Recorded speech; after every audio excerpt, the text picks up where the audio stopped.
Kolkata press club में press वार्ता, सनातन समाज की 5 सूत्रीय मांगे।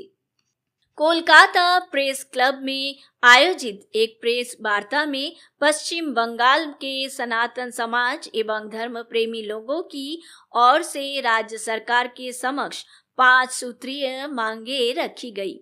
महावली सेना के प्रदेश अध्यक्ष आकाश सेन गुप्ता ने कहा कि ये मांगे केवल धार्मिक भावनाओं की रक्षा के लिए ही नहीं, बल्कि समाज के संस्कृति, नैतिक मूल्य और आध्यात्मिक चेतना के विकास के लिए भी अत्यंत महत्वपूर्ण है।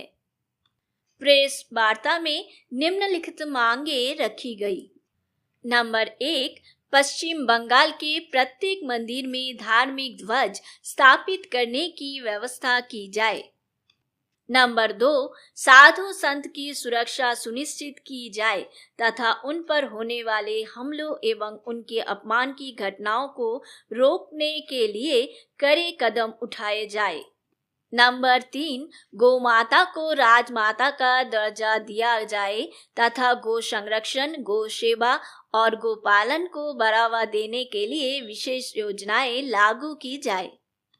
नंबर 4, राज्य में साधु संत के लिए आधुनिक सुविधाओं से युक्त धार्मिक अतिथि गृह अथवा साधु निवास का निर्माण किया जाए।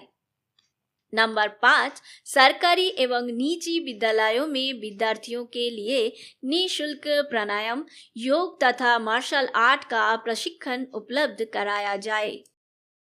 কিছু করতে পারবো না, কেন আজকে শুভেন্দুকে যে পদক্ষেপ নিচ্ছে প্রত্যেকটা পদক্ষেপ কিন্তু মানে backed up by Narendra Modi, backed up by Amit Shah.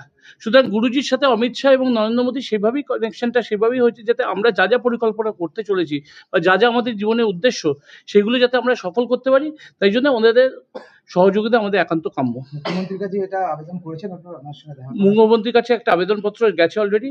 মুখ্যমন্ত্রী এই আমাদের এই বাজেট অধিবেশন চলছিল বলে প্লাস একটু কিছু ব্যস্ততা রয়েছে, উনি আরেকটা সময় দিয়েছেন যে সময়তে আমাদের গিয়ে পুরো জিনিসটা আমাদের একটা লিপি পেশ করতে হবে। संगठन की ओर से कहा गया कि इस प्रकार का प्रशिक्षण विद्यार्थियों के शारीरिक एवं मानसिक स्वास्थ्य को बेहतर बनाने के साथ साथ आत्मरक्षा की क्षमता विकसित करने में भी सहायक होगा। আজকে আপনাদের কি বিষয় নিয়ে সাংবাদিক সম্মেলন করলেন? आज कौन सा सब्जेक्ट के ऊपर सांबादिक प्रेस कॉन्फ्रेंस? सबसे पहली बात तो ये है कि आज जो हमारा भी भारत भ्रमण चल रहा है और भारत भ्रमण के दौरान हम पश्चिम बंगाल में आपके कलकत्ता में यहाँ पर उपस्थित हैं। यहाँ से हम आसाम जाएंगे, आसाम से हमारा नेपाल का है, नेपाल से हम बिहार और बिहार से हम उत्तराखंड निकलेंगे। ऐसा पूरे भारत के हर प्रदेशों में हम भ्रमण कर रहे हैं। हमारा जो उद्देश्य है, एक तो हमारी संस्था का उद्देश्य समाज सेवा है, मेन उद्देश्य समाज सेवा। हम स्टाफ डैम बनाकर पानी रोकने का काम करते हैं। हम गरीब बच्चों की निःशुल्क शिक्षा की व्यवस्था करते हैं। गरीब बच्चों के लिए हम निःशुल्क शादी विवाह का काम हमारे संगठन के द्वारा किया जाता है। हम अभी ग्वालियर में 151 बच्चों की निःशुल्क शादी विवाह हमने किया था, जिसमें चीफ गेस्ट के रूप में नरेंद्र सिंह तोमर जी आए हुए थे। तो ऐसा सामाजिक काम हमारे संगठन के द्वारा किया जा रहा है और इसी उद्देश्य को लेकर हमारा भ्रमण चल रहा है। और मेन हमारा जो उद्देश्य है, जो भारत माता परिक्रमा है, ये 16,295 किलोमीटर का हम 5 अगस्त से प्रारंभ करने जा रहे हैं राजस्थान से, और पूरे भारत का भ्रमण करते हुए पुनः हम दिल्ली पहुंचकर महामहिम राष्ट्रपति जी को, माननीय प्रधानमंत्री जी को और माननीय गृह मंत्री जी को हम ज्ञापन देंगे और 11 सूत्री मांग उनके समक्ष रखेंगे और 11 सूत्री मांगों को पूर्ण करने के लिए निवेदन किया जाएगा।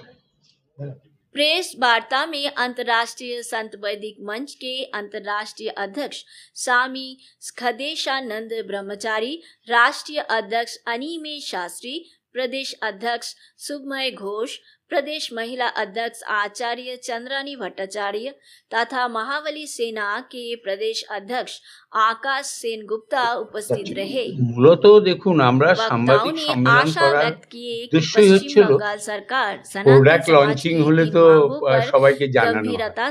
আমাদের এই সংস্থাটাই যে সংস্থা, এই সংস্থাটার সাথে সবার পরিচিতি নেই, এটা পরিচিতি দেওয়া হলো। আমরা নিশ্চয়ই আপনাদের কাছেও আমরা দিয়েছি, আমাদের এই পেপারসটা দিয়েছি, গোমাতাকে রক্ষা করা, তারপরে আমাদের পরিবেশ দূষণ, তারপরে এই এডুকেশনের ওপর আমাদের শাস্ত্র এডুকেশনকে চর্চা করানো, তারপরে সাধু সন্তদের একটা নিরাপত্তা, মহিলাদের নিরাপত্তা, স্টুডেন্টদের নিরাপত্তা। শুধু সাধু বলেই ব্যাপারটা সাধু ওরিয়েন্টেশনে নয়, সাধুর সাথে আমরা আরো অনেক কিছু আনতে পারি যেটা আমাদের জীবনযাত্রাতে কাজে লাগে, সেগুলো যাতে সুরক্ষিত হয়, সেগুলোতে যাতে আমরা ভালো মতন কাজ করতে পারি। এই জন্য আমাদের যে কটা আছে দেখবেন, আমি আগেও বলেছি প্রথমেই, প্রত্যেক কটা বাড়িতে ধ্বজা লাগানো এবং মন্দিরগুলোতে ধ্বজা লাগানো। মন্দিরে মেনলি আমরা ওটা টার্গেট যে আমরা মন্দিরে ধ্বজা লাগাবো। দ্বিতীয়ত সাধু সন্তদের জন্য উপযুক্ত একটা বন্দোবস্ত করা, সেটা আমি ইন ডিটেলই সেদিন এখন প্রশ্ন করলো, ওটা আমি বলেছি। আর গোমাতাকে সত্যি একটা মর্যাদা দেওয়া, তাদের রিহ্যাবিলিটেশন করা। এটা আরেকটা হচ্ছিল যে যারা পশ্চিমবঙ্গে বিভিন্ন প্রদেশ থেকে সাধু সন্তরা আসে, তাদের জন্য একটা অতিথি নিবাস করা। এবং আরেকটা আমরা যেটা সরকারি এবং বেসরকারি বিদ্যালয়ে যে স্টুডেন্টরা পড়ে, বিশেষ করে মেয়েদের যোগাসন, যোগ বিদ্যা দেওয়ার একটা বন্দোবস্ত করা। হ্যাঁ, সেলফ ডিফেন্সের ওপর। এইগুলো হচ্ছিল আমাদের প্রধান। আর একটা আমাদের ছিল যেটা আমরা ঠিক করেছিলাম যে একটা কোনো একটা মাধ্যমের দ্বারা এরিয়া ভিত্তিক, অঞ্চল ভিত্তিক আমাদের ধর্মীয় গ্রন্থ পাঠ করে সেটাকে প্রচার করা। সব হোয়াটসঅ্যাপ গ্রুপের মাধ্যমে সবাই যাতে রামায়ণ, এখন দেখুন ভগবত অনেকে জানেই না একটা গ্রন্থ আছে, অনেকে জানেই না চণ্ডী আছে। যে ক্লাস মনে করুন প্লে গ্রুপ থেকে আপ টু ইঞ্জিনিয়ার এমটেক পর্যন্ত ইংলিশ মিডিয়ামেই পড়াশোনা করেছে, মানে ওর কাছে কোনো অ্যাবাউট চণ্ডী ওর কাছে কোনো আইডিয়া নেই।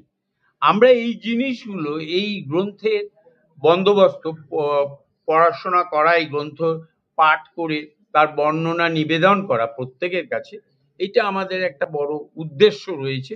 এটা আমরা হয়তো খুব তাড়াতাড়ি এটা আমরা আমাদের এই পশ্চিমবঙ্গে চালু করব। আচ্ছা, আপনাদের ব্যানারের ট্যাগলাইন আছে নরেন্দ্র মোদী বিচার মঞ্চ, এটার কি মিনিংটা যদি বলেন? হ্যাঁ, বলে দাও। নরেন্দ্র মোদী